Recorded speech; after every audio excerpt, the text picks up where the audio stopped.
Hello YouTube friends and welcome to my channel. If you're new here, my name is Deidre from our Upcycled Life and I do lots of thrifting, upcycling, repurposing, and DIY content, and I love new crafting friends.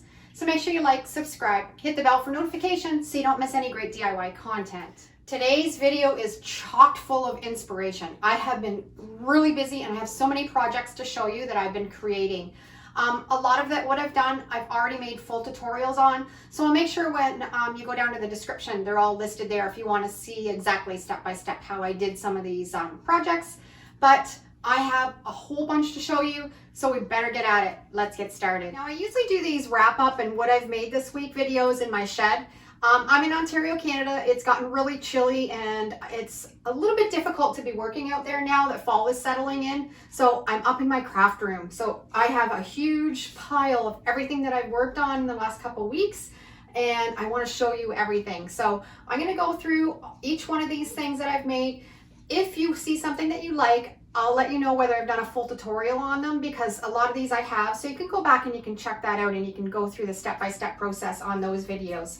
So let's get started with the first thing. I did a video a couple weeks ago on some thrifted finds that I upcycled into some farmhouse decor. And if you haven't seen that video, I have a full video on all of these projects and how I did them. But the first thing I'll show you is this little key holder. It's probably from the 90s. It had some toll painting on it. I fixed it up, added some Mod Podge reverse graphic transfers, same keys, and I think it's much better this way. And I had a little metal tray that I did and I loved it. And I did the cinnamon technique to make it look rusty. It's a really easy technique to take a project to the next level, make it look old and chippy. And smile, sparkle, shine. Again, I did my Mod Podge reverse graphic transfer method. I love that method. That's my favorite way to transfer graphics on most of my projects.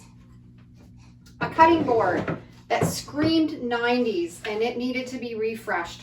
And I love this. I designed this graphic, put it on the cutting board, and it fits in perfect in my kitchen.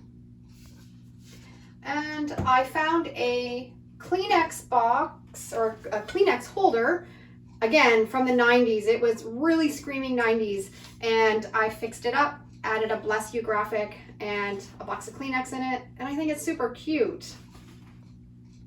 And I had a vintage shelf. Again, I think most of these things I found were probably from the 90s. And this heart was actually attached down at the bottom. And I didn't like that. So I removed the heart and turned it into a different project. I did pray big, worry small. Gave it a real chippy paint technique on it with candle wax. Turned out really cute.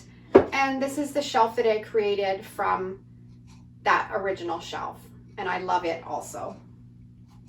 All these graphics are available in my Etsy store. If you see any that you like, head over there. I'll put the link down in the description and you can grab them. Make sure you use the code SAVE50 because they're 50% off for all of my YouTube followers, and grab what you would like. You can use them as many times as you want on as many projects, and so many to choose from. This past week I made some homemade Mod Podge and I did a full tutorial on the recipe for it. I love using it on bigger projects or with kids to do any sort of crafting projects that they want to do. It's a cheaper version, does not work as well as buying good Mod Podge, but it's a pretty good alternative. I love tinting glass, and this is probably my favorite color to do them in amber. Always pick up the bottles at the thrift store and you can tint them all kinds of different colors. I have a tutorial on how to do that. It's really simple and really easy, and I love the way this one turned out. If you've been following around here for a while, you know I never throw any glass jars out. And this is what I created with some of my upcycled pickle jars. I made them into really pretty lanterns. I did the tinted glass method on them, and so they kind of look like sea glass. And I created this one also. Full tutorial on how I made these. These are really easy to do, and they do make great gifts too at Christmas.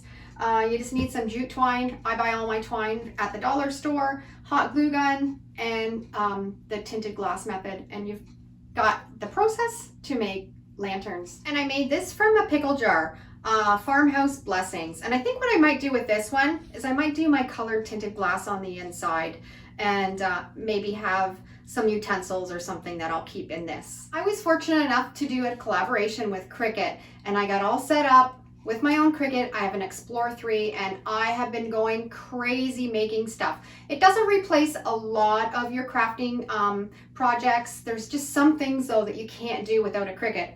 This being one. I love making my custom t-shirts. I love making custom mugs, and the iron-on transfer portion of it is a seller for me. So I did lots of projects with it. I did a full tutorial. I think I did 4 projects with my Cricut for just beginners. Really simple, really easy to learn. And this is what I made. I grabbed this water bottle at the dollar store for myself. It says, "Life is short, buy the craft supplies." And I did a permanent vinyl on it. Was really easy to do on the Cricut, and I love the way that turned out. And I just love the custom aspect of the Cricut, that you can make something that's just original and just yours. I also did a coffee cup. I love this font, and I just picked up the coffee mug at the dollar store. And I did some wine glasses. Save water, drink wine. Wine is cheaper than therapy. If you're just beginning, the wine glasses are a little bit trickier because they're a little bit of a beveled surface, but I fooled around with it and I got them on pretty good. I'm gonna need a little bit of practice on those. And I had this big glass vase. I put a really nice friendship quote on it. And this quote was from Cricut, from their design space. They have all kinds of quotes and graphics there too, and you can check those out. And I really like that. And this one you could put fresh flowers in. This is a permanent vinyl on the outside, and I think it's a great gift for a friend. I did some really cute pillowcases for my niece, and this is going to be a Christmas present for her. Hello Sunshine. I found them at the dollar store with the little sunshines on them, and I thought it was so cute. And the iron-on gold glitter is just darling. I love the way these turned out. And I picked up a shopping bag at the dollar store. I think this was $4. And I put reduce, reuse, recycle. And this graphic again was from the Cricut design space, and I love that one. And the iridescent iron-on transfer is fantastic. And I think I said in my video where I did all of these, this will go in the back seat of my car when I go to get groceries. It'll stay in my back seat of the car. I'll go get my groceries, and then I'll have to buy bags when I'm in the grocery store, because that's how I roll. I'm almost wrapping up my Halloween decor. This is probably the last project that I'm gonna do. Next week I'm switching to Christmas, but I made this little spooky jar. It's a from the dollar store, a little votive holder, and I did a technique to put glitter on the inside. I have a full tutorial of how I did that. It was really super simple and easy. And then I just used a transfer from Cricut. This is I didn't use a permanent one on this one. I did a removable one, so because it's not going to be washed, and it turned into a really cute candle holder. I did a tutorial last week on a whole bunch of different decoupage methods, and when I was finished, I had all of these signs that I hadn't finished up, and I decided to finish them up with my Cricut transfers, and this is what I created with them. And I used a permanent vinyl, cut out the graphics and put them on these signs, and I think they turned out really cute. The reason I went with this way instead of my Mod Podge reverse graphic transfer is because the napkins are darker and the transfer does not work well unless it's on just plain a chalk painted surface, and this had napkins on it. So when you're putting your Mod Podge reverse graphic transfer on top of the napkins, it will soak through the napkin and it'll all run off. It just won't work. So this was kind of the only option that I could do with these pieces, and I love the way that they turned out.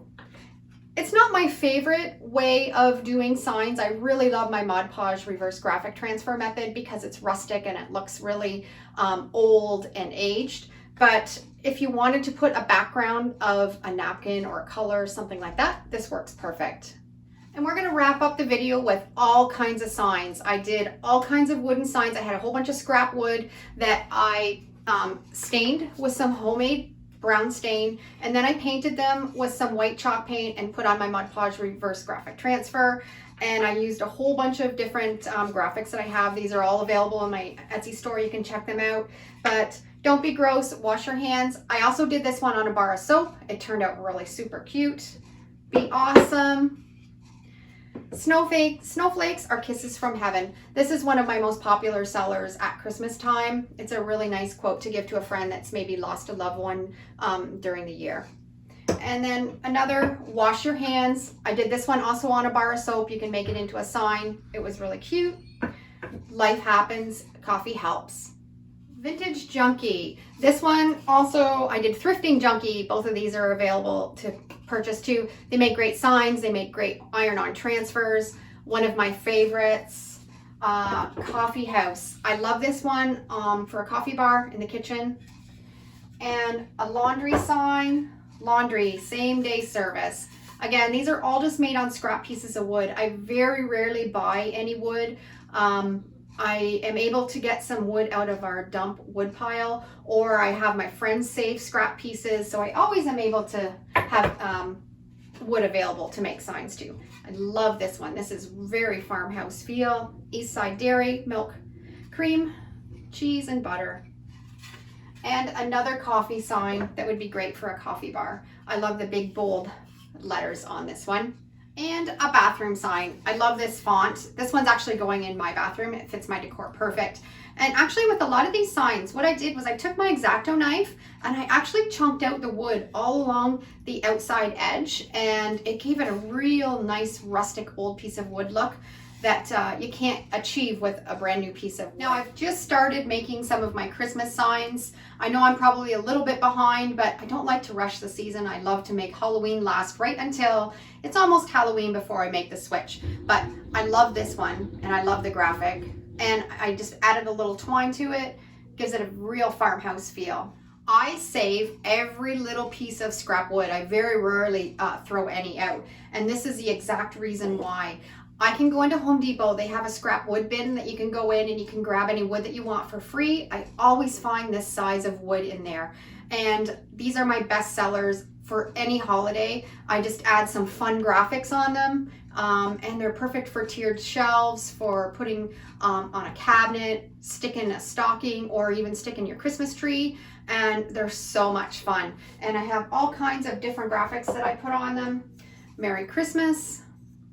And they're so easy. I have a full tutorial. This is my Mod Podge reverse graphic transfer that I do on this, and I have a tutorial, I'll put it down below, on how I make these. Okay, that wraps up everything that I've made. I hope you found some things that have inspired you to make your own projects.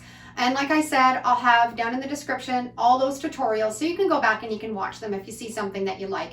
And if you ever have any problems or any questions, make sure you ask me down below. I try to get through all of them and answer them the best that I can. And I really appreciate you taking your time and watching these videos.